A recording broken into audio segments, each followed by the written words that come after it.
people out here are here because they are truly patriots. From Surprise to Mesa to Tempe and all other parts of the valley, dozens of street corners in between, it was a call for patriotism on this day of No Kings protests, the third of which over the past 10 months.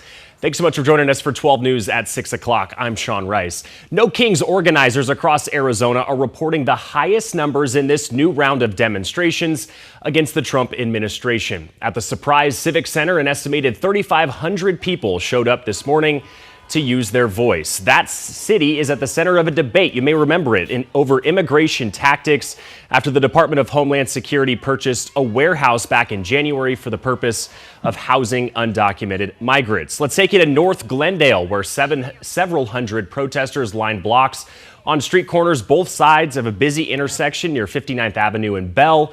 Police in Glendale tell us everything there went off without any problems whatsoever.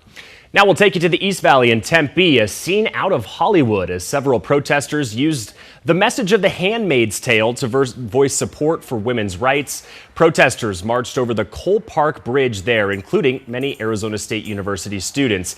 Tempe is one of the more purple cities politically across our state.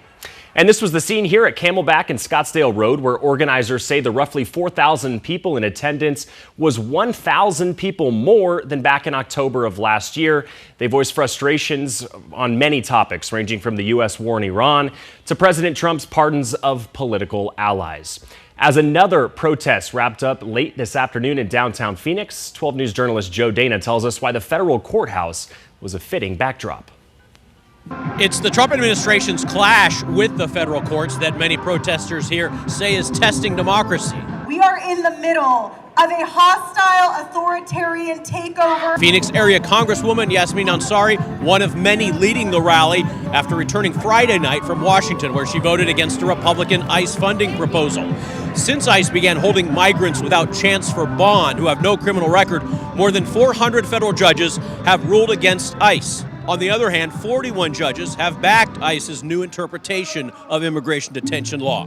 One military veteran here telling the crowd ICE is preventing law-abiding families from contributing to the community. Veterans are getting deported. It's a travesty. It's a stab in the back for every single veteran. We need to stop that. Federal appeals courts have also ruled the Trump administration must reverse canceling clean energy grants, cutting disaster preparedness funds, transportation cuts, and foreign aid cuts. Problem is, just because the courts say something, they don't have enforcement power. We have lost the three branches of government. It's now the executive, and it's ridiculous. The Democrat State Party told protesters it's not just enough to be here with signs, says they need to register for the SRP election, volunteer for their local party precincts, and donate.